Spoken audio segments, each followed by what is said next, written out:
ಶ್ರೀ ಗುರುಭ್ಯೋ ನಮಃ. ಶ್ರೀ ಗಣೇಶಾಯ ನಮಃ. ಇವತ್ತು ನಾನು ಹೇಳ್ತಿರುವ ಅತ್ಯಲ್ಪ ವಿಚಾರಗಳನ್ನು ಹಾಗೆ ಸುಮ್ಮನೆ ಕೇಳಿಬಿಡಿ. ನಮ್ಮದಿದ್ರೂ ತೊಂದರೆ ಇಲ್ಲ, ಆದರೆ ಯಾರೂ ಸೀರಿಯಸ್ ಆಗಿ ತೆಗೆದುಕೊಳ್ಬೇಡಿ. ನಮ್ಮ ಜೀವನದ ಆಟ ಯಾವ ರೀತಿ ಕೊನೆಯಾಗಬಹುದು ಅಂತ ಹೇಳ್ತಾ ಇದ್ದೇನೆ ನೋಡಿ. ಮಕರ ಅಥವಾ ಕುಂಭದಲ್ಲಿ ರವಿ ಮತ್ತು ಲಗ್ನಾಧಿಪತಿ ಇದ್ದರೆ, ಅಥವಾ ರವಿ ಮತ್ತು ಕುಜರು ಚತುರ್ಥದಲ್ಲಿದ್ದರೆ, ಅಥವಾ ಇವರಿಬ್ಬರು ದಶಮದಲ್ಲಿದ್ದರೆ ಜ್ಯೋತಿಷ ಪ್ರಕಾರ ಕಲ್ಲಿಗೆ ತಲೆ ಬಡಿದು ಮರಣವಾಗ್ತದೆ. ದಶಮಾಧಿಪತಿಯು ಚತುರ್ಥಾಧಿಪತಿಯ ಸಂಪರ್ಕ ಅಥವಾ ವೀಕ್ಷಣೆ ಇದ್ದರೂ ಕೂಡ ಇದೇ ರೀತಿ ಆಗ್ಬೋದು. ರವಿ ಮತ್ತು ಚಂದ್ರರು ಷಷ್ಠ ಅಥವಾ ಅಷ್ಟಮದಲ್ಲಿದ್ದರೆ ಪ್ರಾಣಿಗಳಿಂದ ದೇಹಾಂತ್ಯವಾಗುತ್ತದೆ. ರವಿ ಮತ್ತು ಶನಿ ಸೇರಿದ್ರೆ ರಕ್ತದೊತ್ತಡ, ಮೂರ್ಛಾ ರೋಗ ಅಥವಾ ಕುಸಿಯುವಿಕೆಯಿಂದ ಉಸಿರು ನಿಂತು ಬಿಡುತ್ತದೆ. ಲಗ್ನಾಧಿಪತಿಯು ರವಿಯೊಂದಿಗೆ ಮಕರ ಅಥವಾ ಕುಂಭದಲ್ಲಿದ್ದರೆ ಸಿಡಿಲಿನ ಹೊಡೆತಕ್ಕೆ ಪ್ರಾಣ ಪಕ್ಷಿ ಹಾರಿ ಹೋಗುತ್ತದೆ. ರವಿ ಮತ್ತು ಚಂದ್ರರು ಕನ್ಯದಲ್ಲಿ ಅಶುಭರ ಸಂಪರ್ಕದಲ್ಲಿದ್ದರೆ ನಿಮ್ಮ ಆಪ್ತ ಬಂಧುಗಳೇ ನಿಮಗೆ ಗತಿ ಕಾಣಿಸುತ್ತಾರೆ. ರವಿಯು ಅಷ್ಟಮದಲ್ಲಿದ್ದರೆ ದೇಶ ಸುತ್ತುವ, ಮರಣಕಾಲದಲ್ಲಿ ಕೀರ್ತಿ ಮರ್ಯಾದೆ ಪಡೆಯ ಯೋಗವಿರುತ್ತದೆ. ಆದರೆ ನ್ಯಾಯಾಲಯದಲ್ಲಿ ಹಣ ಕಳೆದುಕೊಳ್ಳುತ್ತೀರಿ, ತಂದೆಯ ಸುಖ ಇರುವುದಿಲ್ಲ, ಅಲ್ಲದೆ ಮಧ್ಯಪ್ರಾಯದಲ್ಲಿ ಮರಣದ ಗಂಡಾಂತರವೂ ಇದೆ. ಆಮ್ಲೀಯತೆ, ಟಿಬಿ, ಅತಿಸಾರ, ಹೃದಯ, ಬಿಪಿ ಇತ್ಯಾದಿ ದೊಡ್ಡ ದೊಡ್ಡ ಕಾಯಿಲೆ ಅಲ್ಲದೆ ಅಪಘಾತಗಳ ಸಂಭವವೂ ಇದೆ. 8ರಲ್ಲಿ ರವಿ, 2ರಲ್ಲಿ ಬಲಹೀನ ಕುಜ ಅಥವಾ ಪಾಪಗ್ರಹಗಳಿದ್ದರೆ ಜಾಂಡಿಸ್ ರೋಗವು ತಗಲುತ್ತದೆ. ಅಷ್ಟಮದ ರವಿ ಅಗ್ನಿ ಅಥವಾ ಉರಿಯಿಂದ ಮರಣ ಕೊಡುತ್ತಾನೆ. ಚಂದ್ರ ಮತ್ತು ಶನಿಯು ವೃಷಭ ಅಥವಾ ತುಲದಲ್ಲಿದ್ದರೆ, ಅಥವಾ ಚಂದ್ರ 7ರಲ್ಲಿ, ಶನಿ 4ರಲ್ಲಿ, ಕುಜ 10ರಲ್ಲಿದ್ದರೆ, ಅಥವಾ ಚಂದ್ರ 8ರಲ್ಲಿ, ಕುಜ ಶನಿ ಲಗ್ನದಲ್ಲಿದ್ದರೆ ಆಯುಧಗಳಿಂದ ಅಂತ್ಯ ಸಂಭವಿಸುತ್ತದೆ. ಲೆಕ್ಕ ಮಾಡುವುದು, ನಿಮ್ಮ ಕುಂಡಲಿಯಲ್ಲಿ ಲಗ್ನದಿಂದ 1, 2, 3, 4 ಹೀಗೆ 12 ಮನೆಗಳಿರ್ತದೆ. ಇದನ್ನೇ ಲಗ್ನ, ದ್ವಿತೀಯ, ತೃತೀಯ, ಚತುರ್ಥ ಅಂತ ದ್ವಾದಶ ತನಕ. ಓಕೆ ನೋಡಿ, ಕ್ಷೀಣಚಂದ್ರ ಚತುರ್ಥದಲ್ಲಿದ್ದರೆ ವಾಹನ ಅಪಘಾತದಿಂದ ಸಾವು ಸಂಭವಿಸುತ್ತದೆ. ಚಂದ್ರ ಮತ್ತು ರವಿ ಒಟ್ಟಾಗಿ ಮಿಥುನ, ಕನ್ಯಾ, ಧನು ಅಥವಾ ಮೀನದಲ್ಲಿದ್ದರೆ, ಅಥವಾ ಕ್ಷೀಣಚಂದ್ರ ಅಷ್ಟಮದಲ್ಲಿದ್ದರೆ ನೀರಿನಲ್ಲಿ ಮುಳುಗಿ ಹೆಣವಾಗುತ್ತಾರೆ. ಅಶುಭ ಗ್ರಹಗಳ ಯುತಿಯೊಂದಿಗೆ ಅಷ್ಟಮದಲ್ಲಿ ಚಂದ್ರನಿದ್ದರೆ ತಾಯಿಯ ಬಗ್ಗೆ ಜಾಗೃತೆ ಅಗತ್ಯ. ಮತ್ತು ಜಾತಕನಿಗೂ ರಕ್ತದ ಒತ್ತಡದಿಂದಾಗಲಿ ಅತಿಸಾರದಿಂದಾಗಲಿ ಕಂಟಗುಂಟಾಗುತ್ತದೆ. 8ರಲ್ಲಿ ಚಂದ್ರನಿದ್ರೆ ಕಣ್ಣು, ಹೃದಯ, ಸೈನಸ್, ಅಲರ್ಜಿ, ಖಿನ್ನತೆ, ನಿದ್ರಾಹೀನತೆ ಅಲ್ಲದೆ ಕೆಲವು ಲೈಂಗಿಕ ಕಾಯಿಲೆಗಳು ಉಂಟಾಗಬಹುದು. ಅಂತೂ ಜಾತಕನು ಬೇರೆ ಊರಿನಲ್ಲಿ ತನ್ನ ಕೊನೆ ಉಸಿರನ್ನು ಬಿಡ್ತಾನೆ. ಚಂದ್ರ ಮತ್ತು ನವಮಾಧಿಪತಿಗಳು ಅಷ್ಟಮದಲ್ಲಿದ್ದರೆ ಸುಖವಾಗಿ ಶಾಂತಿಯಿಂದ ಆತ್ಮವು ದೇಹದಿಂದ ನಿರ್ಗಮಿಸುತ್ತದೆ. ಕುಜ ಗುರುಗ್ರಹರು ದಶಮದಲ್ಲಿದ್ದು ರವಿ ಸಪ್ತಮದಲ್ಲಿದ್ದರೆ ನಾಯಿ ಕಡಿತದಿಂದ ಮೃತರಾಗಬಹುದು. ಕುಜ ಚತುರ್ಥದಲ್ಲಿ, ಶನಿ ದಶಮದಲ್ಲಿದ್ದರೆ ಇತರ ಪ್ರಾಣಿಗಳಿಂದ ದೇಹವು ನಾಶವಾಗುತ್ತದೆ. ಕುಜ ಮತ್ತು ರಾಹು 8ರಲ್ಲಿದ್ದರೆ ಕೊಂಬಿರುವ ಪ್ರಾಣಿಯಿಂದಾಗಿ ಇಹಲೋಕ ತ್ಯಜಿಸಬೇಕಾಗುತ್ತದೆ. ಲಗ್ನದಲ್ಲಿ ಕುಜ ಮತ್ತು ಶನಿ ಇದ್ದು ಗುರು ಅಥವಾ ಶುಕ್ರರ ದೃಷ್ಟಿ ಇಲ್ಲದಿದ್ದರೆ ಗೂಳಿಯ ತಿವಿತದಿಂದ ತೀರಿಕೊಳ್ತಾರೆ. ಕುಜ ಅಥವಾ ಶನಿ ಅಷ್ಟಮದಲ್ಲಿ ರಾಹುವಿನೊಂದಿಗಿದ್ರೆ ಆಯುಧಗಳಿಂದ ಆಪತ್ತು ಸಂಭವಿಸುತ್ತದೆ. ಕುಜ ಚಂದ್ರರು 8ರಲ್ಲಿ ಅಥವಾ 1, 4, 7, 10ರಲ್ಲಿದ್ದರೆ ವಾಹನ ಅಪಘಾತದಿಂದ ಭಾರದ ಲೋಕಕ್ಕೆ ಪ್ರಯಾಣಿಸಬೇಕಾಗುತ್ತದೆ. ಕುಜ ಮತ್ತು ಶನಿ 8ರಲ್ಲಿದ್ದರೆ ರಕ್ತದೊತ್ತಡದ ವ್ಯತ್ಯಾಸದಿಂದ ನಿಧನರಾಗುತ್ತಾರೆ. ಕುಜ ಅಷ್ಟಮದಲ್ಲಿದ್ದರೆ ಗೆಡ್ಡೆ ಇತ್ಯಾದಿಗಳ ಬೆಳವಣಿಗೆ, ಅನೇಕ ಬಾರಿ ಶಸ್ತ್ರಚಿಕಿತ್ಸೆ, ದೊಡ್ಡ ದೊಡ್ಡ ಕಾಯಿಲೆಗಳು, ಅಪಘಾತಗಳು ಉಂಟಾಗಲಿವೆ. ಒರಟು ಮಾತುಗಾರರಾದ ನಿಮಗೆ ನೀಚ, ಶತ್ರುಕ್ಷೇತ್ರ ಅಥವಾ ಅಸ್ತಂಗತನಾದ ಸ್ಥಿತಿಯಲ್ಲಿ ಕುಜ ಅಷ್ಟಮದಲ್ಲಿದ್ದರೆ ಸಹೋದರನ ಅಗಲುವಿಕೆಯೂ ಉಂಟಾಗಲಿವೆ. ಸ್ತ್ರೀಯರು ಅಷ್ಟಮದ ಕುಜನ ದೋಷದ ಬಗ್ಗೆ ಗಮನ ಹರಿಸಬೇಕಾಗುತ್ತದೆ. ಕುಜ 8ರಲ್ಲಿದ್ದರೆ ಮೂಲವ್ಯಾಧಿ, ಅಂಡಕೋಶದ ರೋಗ, ಮಲಿನ ರಕ್ತದ ಬಗ್ಗೆ ಜಾಗೃತಿ ವಹಿಸಬೇಕು. ಕುಜ 4ರಲ್ಲಿ, ರವಿ 10ರಲ್ಲಿದ್ದರೆ ವಾಹನ ಅಪಘಾತದಿಂದ ಜೀವನದ ಓಟ ನಿಂತು ಬಿಡುತ್ತದೆ. ಅಂತೂ ಅಷ್ಟಮದ ಕುಜನಿಂದಾಗಿ ಆಯುಧಗಳಿಂದ ದೊಡ್ಡ ಅವಘಡವೇ ಸಂಭವಿಸಲಿಕ್ಕಿದೆ. ಬುಧ ಮತ್ತು ರಾಹು ಅಷ್ಟಮದಲ್ಲಿದ್ದರೆ ಚರ್ಮ ರೋಗ ಮತ್ತು ನರ ದೌರ್ಬಲ್ಯ ಉಂಟಾಗುತ್ತದೆ. ಶನಿ, ಕುಜ ಅಥವಾ ರಾಹುವಿನ ಸಂಗಡ ಬುಧ 8ರಲ್ಲಿದ್ದರೆ ಪರಸ್ತಿ ಸಹವಾಸದಿಂದ ತೊಂದರೆಗೀಡಾಗುತ್ತಾರೆ. ಅಂತೂ ಬುಧ 8ರಲ್ಲಿದ್ದರೆ ಹಲ್ಲು, ನಾಲಗೆ, ಹೊಟ್ಟೆಗಳ ನೋವು, ಜನನಾಂಗದ ಸಮಸ್ಯೆಗಳಿರ್ತದೆ. ನೀವು ಜ್ವರ, ಸೋಂಕು, ವೈರಸ್ಗಳಿಂದ ದಿವಂಗತರಾಗಬೇಕಾಗುತ್ತದೆ. ಗುರು ಗುರು ಅಷ್ಟಮದಲ್ಲಿದ್ದರೆ ದುಃಖಿ ಮತ್ತು ಏಕಾಂತ ಪ್ರಿಯರು, ಹಾಗೆ ತೀರ್ಥಕ್ಷೇತ್ರಾದಿ ದರ್ಶನ ಯೋಗ ಉಳ್ಳವರು ಆಗಿರುತ್ತೀರಿ. ದೇವಬ್ರಾಹ್ಮಣರ ಶಾಪ ಹೊಂದಿರುವ ನೀವು ಗುರುವಿನ ಮಾರ್ಗದರ್ಶನಂತೆ ನಡಿಬೇಕು. ನಿಗೂಢ ಜ್ಞಾನವುಳ್ಳ ನೀವು ಕೆಟ್ಟ ಅಭ್ಯಾಸ ಕಲಿಬಾರದು. ನೀವು ಕಫ, ಊತ, ಮಧುಮೇಹ, ಕ್ಯಾನ್ಸರ್ ಬಗ್ಗೆ ಜಾಗೃತಿ ವಹಿಸಬೇಕು. ಬೊಜ್ಜು ಬರಲು ಬಿಡಬೇಡಿ.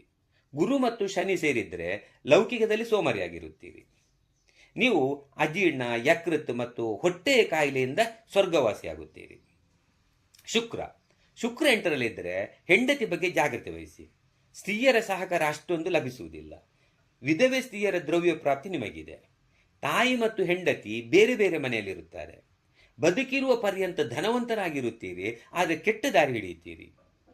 ನಿಮಗೆ ಕಾಂತಿಹೀನ ಚರ್ಮ, ಉಸಿರಾಟದ ತೊಂದರೆ, ಕೂದಲು ಮತ್ತು ಮೂತ್ರಪಿಂಡದ ಸಮಸ್ಯೆಗಳಿರ್ತದೆ. ಶುಕ್ರ ಮತ್ತು ರಾಹು ಅಷ್ಟಮದಲ್ಲಿದ್ದರೆ ಲೈಂಗಿಕ ಸಂಬಂಧಿಸಿದ ವ್ಯಾಧಿಗಳ ಬಗ್ಗೆ ಜಾಗ್ರತೆ ವಹಿಸಿ. ಶುಕ್ರ ಮತ್ತು ಬುಧ 8ರಲ್ಲಿದ್ದರೆ ನಿದ್ರೆಯಲ್ಲಾಗಲಿ ನಡುದಾರಿಯಲ್ಲಾಗಲಿ ಯಮರಾಯನ ಕೈವಶರಾಗುತ್ತೀರಿ. ಶುಕ್ರ ಮತ್ತು ಬುಧರು ನವಮದಲ್ಲಿದ್ದರೆ ಹೃದಯದ ಕವಾಟದ ತೊಂದರೆಯಿಂದ ಇಲ್ಲಿನ ಆಟ ನಿಲ್ಲಿಸಬೇಕಾಗುತ್ತದೆ.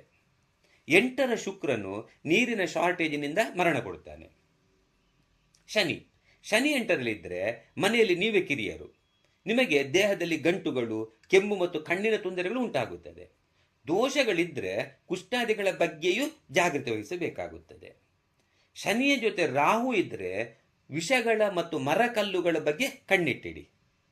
ರಕ್ತ ಮೂಲವ್ಯಾಧಿಗಳು ಉಂಟಾಗಬಹುದು. ಅಂತೂ ಪಾರ್ಶ್ವವಾಯುವಿನಂಥ ರೋಗದಿಂದ ಬಹುಕಾಲ ನರಳಿ ಪ್ರಾರಬ್ಧ ಕರ್ಮವನ್ನು ಕೊನೆಗೊಳಿಸುತ್ತೀರಿ. ಶುಭ ದೃಷ್ಟಿ ಇದ್ದರೆ ದೀರ್ಘಾಯುಷ್ಯವಿರುತ್ತದೆ. ಅಷ್ಟಮದಲ್ಲಿರುವ ಶನಿಯಿಂದಾಗಿ ದುಷ್ಟರ ಸಹವಾಸದಿಂದ ದುರ್ಮರಣವಾಗಬಹುದು, ಅಥವಾ ಬಾಯಿಗೆ ನೀರು ಆಹಾರವಿಲ್ಲದೆ ಜೀವ ಬಿಡಬೇಕಾದೀತು. ಶನಿ ಮತ್ತು ಬುಧರು 8ರಲ್ಲಿದ್ದರೆ ಕಾರಾಗೃಹದಲ್ಲಿ ಆಗಲಿ ಶೂಲದಿಂದಲಾಗಲಿ ತನುವಿನ ಚೈತನ್ಯ ಹಾರಿ ಹೋಗಲಿಕ್ಕಿದೆ. ಶನಿ 8ರಲ್ಲಿದ್ದು ಕುಜ 12ರಲ್ಲಿದ್ದರೂ ದುರ್ಮರಣವಾಗುತ್ತದೆ. ಶನಿ 8ರಲ್ಲಿ, ಕುಜ 4ರಲ್ಲಿ, ರವಿ 10ರಲ್ಲಿದ್ದರೆ ಸರ್ಪದಿಂದ ಸಾವಾಗುತ್ತದೆ.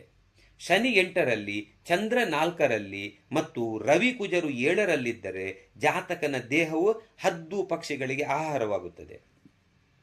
ಶನಿ ಅಥವಾ ಕುಜ 8ರಲ್ಲಿ ರಾಹುವಿನೊಂದಿಗಿದ್ರೆ ಆಯುಧಗಳಿಂದ ಜೀವನ ಕೊನೆಗೊಳ್ಳುತ್ತದೆ. 8ರಲ್ಲಿ ಶನಿ, 1ರಲ್ಲಿ ರವಿ, 5ರಲ್ಲಿ ಕುಜ, 9ರಲ್ಲಿ ಚಂದ್ರ.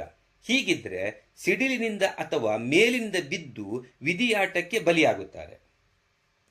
ಶನಿ ಅಷ್ಟಮದಲ್ಲಿದ್ದರೂ ಅಥವಾ ಚತುರ್ಥಾಧಿಪತಿಯು ಸಪ್ತಮದಲ್ಲಿ ಶನಿಯ ಸಂಗಡವಿದ್ದರೂ ವಾಹನ ಅಪಘಾತದಿಂದ ನರಳಿ ಪರಲೋಕ ಪ್ರವೇಶಿಸಬೇಕಾಗುತ್ತದೆ. ಶನಿ ಮತ್ತು ಕುಜರು ಅಷ್ಟಮದಲ್ಲಿದ್ದರೆ ಊರ್ಧ್ವ ಬಂಧನದಿಂದ ಶ್ವಾಸ ನಿಲ್ಲುತ್ತದೆ. ರಾಹು ಅಷ್ಟಮದಲ್ಲಿದ್ದರೆ ಅತೀಂದ್ರಿಯ ಜ್ಞಾನ ಮತ್ತು ಆಧ್ಯಾತ್ಮಿಕ ಅಭ್ಯಾಸದಲ್ಲಿ ಆಸಕ್ತರಾಗಿರುತ್ತಾರೆ. ಹಾವಿನಿಂದ ಕಚ್ಚಲ್ಪಡುತ್ತಾರೆ. ಅಪಕೀರ್ತಿ, ಅಂಗವೈಕಲ್ಯ, ಅಪರಿಚಿತ ಭಯ, ಒತ್ತಡ, ಗುಪ್ತರೋಗ, ವಾತ, ಸ್ಪೆಷಲ್ ಜ್ವರಗಳು, ದೊಡ್ಡ ದೊಡ್ಡ ಬೇನೆಗಳನ್ನು ಅನುಭವಿಸಲಿಕ್ಕಿದ್ದೀರಿ. ಅಪಘಾತದ ಬಗ್ಗೆಯೂ ಜಾಗೃತಿ ವಹಿಸಬೇಕು. ಪೂರ್ವಾರ್ಜಿತ ಗ್ರಂಥಿ ರೋಗ, ಗುಹ್ಯ ರೋಗ, ಅಂಡವೃದ್ಧಿ ಮತ್ತು ವಿಷಪಾನಾದಿಗಳ ಸಂದರ್ಭಗಳನ್ನು ಎದುರಿಸಬೇಕಾದೀತು. ರಾಹುವಿಗೆ ಶುಭ ದೃಷ್ಟಿ ಇಲ್ಲದಿದ್ದರೆ ಅಲ್ಪಾಯುಷ್ಯವಿರುತ್ತದೆ. ರಾಹು 7ರಲ್ಲಿ ರವಿ ಶನಿಗಳ ಜೊತೆ ಅಥವಾ ರವಿ ಮತ್ತು ರಾಹು 7ರಲ್ಲಿದ್ದರೂ ಸರ್ಪದಿಂದಾಗಿ ಪ್ರಾಣಾಂತ್ಯವಾಗಬಹುದು. ಹಾಗೆ ಲಗ್ನ ಮತ್ತು ಅಷ್ಟಮಾಧಿಪತಿಗಳು 6ನೇ ಸ್ಥಾನದಲ್ಲಿ ರಾಹು ಅಥವಾ ಕೇತುವಿನೊಂದಿಗಿದ್ದರೆ ಕಳ್ಳರು ಅಥವಾ ಆಯುಧಗಳಿಂದ ಈ ಲೋಕ ತ್ಯಜಿಸಬೇಕಾಗುತ್ತದೆ. ಕೇತು ಅಷ್ಟಮದಲ್ಲಿದ್ದರೆ ನೀವು ಮೋಕ್ಷದ ದಾರಿ ಹಿಡಿಯುತ್ತೀರಿ. ಅಂಥ ಪ್ರಜ್ಞೆಯುಳ್ಳ ನೀವು ಹೇಳಿದ್ದು ಸತ್ಯವಾಗುತ್ತದೆ. ವೈದ್ಯಕೀಯಕ್ಕೆ ಸಿಗದ ಕೆಲವು ಆಧ್ಯಾತ್ಮಿಕ ರೋಗಗಳಿಂದ ತೊಂದರೆ ಇದೆ. ಕೇತುವಿನ ಜೊತೆ ಶುಕ್ರ ಅಥವಾ ಶನಿ ಸೇರಿ ಅಷ್ಟಮದಲ್ಲಿದ್ದರೆ ಗುಪ್ತ ರೋಗಕ್ಕೆ ಈಡಾಗುತ್ತೀರಿ. ಕೇತು 8ರಲ್ಲಿ ಶುಭ ದೃಷ್ಟಿ ಇಲ್ಲದೆ ಇದ್ದರೆ ಅಲ್ಪಾಯುಷಿಯಾಗುತ್ತೀರಿ.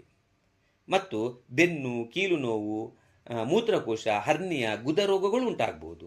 ಅಲ್ಲದೆ ಜೇನು ಇತ್ಯಾದಿ ಕೀಟಗಳಿಂದ ಹಠಾತ್ ಗಾಯಗಳಾಗುವುದು, ಮಾನಸಿಕ ಒತ್ತಡ, ಸೋರಿಯಾಸಿಸ್ನಂಥ ಚರ್ಮ ರೋಗಗಳು, ಹುಣ್ಣುಗಳು, ಜೀರ್ಣಕಾರಿ ಸಮಸ್ಯೆಗಳು ಉಂಟಾಗುವ ಸಾಧ್ಯತೆ ಇದೆ. ಚತುರ್ಥಾಧಿಪತಿಯು ಕೇತುವಿನೊಂದಿಗೆ ಷಷ್ಠದಲ್ಲಿದ್ದರೆ ಶಸ್ತ್ರದಿಂದ ಮರಣ ನಿಮ್ಮದಾಗಲಿದೆ. ಅಂತೂ ನಿಮಗೆ ಇದ್ದಕ್ಕಿದ್ದಂತೆ ಮೇಲಿನಿಂದ ಕರೆ ಬರುತ್ತದೆ. ಆಗ ಎಲ್ಲವನ್ನೂ ಬಿಟ್ಟು ಪಾಪ ಪುಣ್ಯಗಳನ್ನು ತುಂಬಿಸಿಕೊಂಡು ಯಮರಾಯನೊಂದಿಗೆ ಹೆಜ್ಜೆ ಹಾಕಬೇಕಾಗುತ್ತದೆ. ಕೊನೆಯದಾಗಿ 1, 4, 7, 10ರಲ್ಲಿ ಚತುರ್ಥಾಧಿಪತಿಯು ಅಶುಭ ನೊಡಗೂಡಿದ್ದರೆ ಅಥವಾ ಲಗ್ನ ಮತ್ತು ಚತುರ್ಥಾಧಿಪತಿಗಳು ದಶಮಾಧಿಪತಿ ಮತ್ತು 4ರ ಅಧಿಪತಿಗಳ ವೀಕ್ಷಣೆಯಲ್ಲಿದ್ದರೆ ಅಂಥವರು ಕೂಡ ನೀರಿನಲ್ಲಿ ಮುಳುಗಿ ಇಹಲೋಕ ತ್ಯಜಿಸುತ್ತಾರೆ. ಹಲವು ಗ್ರಹಗಳು ಅಷ್ಟಮದಲ್ಲಿದ್ದರೆ ಜಾತಕನಿಗೆ ಮಾರಕ ಕೊಡಲು ಸಮರ್ಥತೆ ಇರುವ ಗ್ರಹಕ್ಕೆ ಸಂಬಂಧಿಸಿದ ರೀತಿಯಲ್ಲಿ ಆತನ ಮರಣವಾಗುತ್ತದೆ. 8ನೇ ಮನೆಯು ಚರರಾಶಿಯಾದರೆ ಹೊರ ಊರಿನಲ್ಲಿ, ಸ್ಥಿರ ರಾಶಿಯಾದರೆ ಮನೆಯಲ್ಲಿ, ದ್ವಿಗುಣ ರಾಶಿಯಾದರೆ ದಾರಿಯಲ್ಲೇ ಅವರವರ ಲೆಕ್ಕ ಚುಕ್ತ ಮಾಡಿಬಿಡ್ತಾರೆ. ನೋಡಿ, ನಾವು ಹಳೆಯ ಅಥವಾ ಹರಿದ ಬಟ್ಟೆಯನ್ನು ಬಿಸಾಕಿ ಹೊಸ ಬಟ್ಟೆ ಧರಿಸಿ ಖುಷಿ ಪಡುವಂತೆ ಹಳೆಯದಾಗಿ ಅಥವಾ ಯೂಸ್ಲೆಸ್ ಆಗಿ ಪುನಃ ಪಂಚಭೂತಗಳೊಂದಿಗೆ ಲೀನವಾಗಬೇಕಾದ ಈ ಶರೀರವನ್ನು ಆತ್ಮವು ಬಿಟ್ಟು ಹೋಗುತ್ತದೆ, ಹೊಸ ದೇಹವನ್ನು ಸೇರಿಕೊಳ್ತದೆ. ಮರಣವನ್ನು ಯಾರಿಗೂ ತಪ್ಪಿಸಲಿಕ್ಕಾಗುವುದಿಲ್ಲ. ಭಗವಂತನ ಸೃಷ್ಟಿಯ ಸರ್ವಶ್ರೇಷ್ಠ ಜೀವಿಯಾದ ಮಾನವನು ತನ್ನ ಮೂಲ ಉದ್ದೇಶವಾದ ಜಪ ತಪಾದಿ ಆಧ್ಯಾತ್ಮಿಕ ಸಾಧನೆ ಮಾಡುತ್ತಾ ತನ್ನನ್ನು ತಾನು ಅರಿತುಕೊಂಡು ಹೆಜ್ಜೆ ಹೆಜ್ಜೆಗೂ ಕಷ್ಟಗಳಿರುವ ಈ ಜನ್ಮ ಮೃತ್ಯುವಿನ ಸಂಕೋಲೆಯಿಂದ ಬಿಡುಗಡೆ ಹೊಂದಬೇಕು. ಭಗವಂತನೊಂದಿಗೆ ವಿಲೀನನಾಗಿ ಶಾಶ್ವತ ಆನಂದ ಅನುಭವಿಸಬೇಕು. ಸಾಧ್ಯವಾಗದಿದ್ದರೂ ಎಲ್ಲವನ್ನೂ ಬಿಟ್ಟು ಹೋಗಲೇಬೇಕಾದ ಈ 3 ದಿನದ ಜೀವನದಲ್ಲಿ ಇಲ್ಲಿನ ಕ್ಷಣಿಕ ಸುಖಕ್ಕಾಗಿ ಅನ್ಯಾಯ, ಮೋಸ, ಅತ್ಯಾಚಾರಗಳನ್ನು ಮಾಡಿ ಸಾವಿರಾರು ವರುಷ ಕ್ರೂರ ನರಕಲೋಕದಲ್ಲಿರುವ ಬದಲು ಧರ್ಮ ಪ್ರಕಾರ ನಡೆದು ಪುಣ್ಯ ಕಾರ್ಯಗಳನ್ನು ಮಾಡುತ್ತಾ ಒಳ್ಳೆಯ ಲೋಕಕ್ಕಾದರೂ ಸೇರಬೇಕು, ಮತ್ತೆ ಪುನಃ ಪುಣ್ಯವಂತ ಜನ್ಮ ಪಡಿಬೇಕು. ಓಕೆ, ಮುಂದಿನ ವಿಡಿಯೋದಲ್ಲಿ ಮತ್ತೆ ಭೇಟಿಯಾಗುವ. ಹರಿ ಓಂ ಶ್ರೀ ಕಾಳಿಕಾಂಬಾಯೇ ನಮಃ.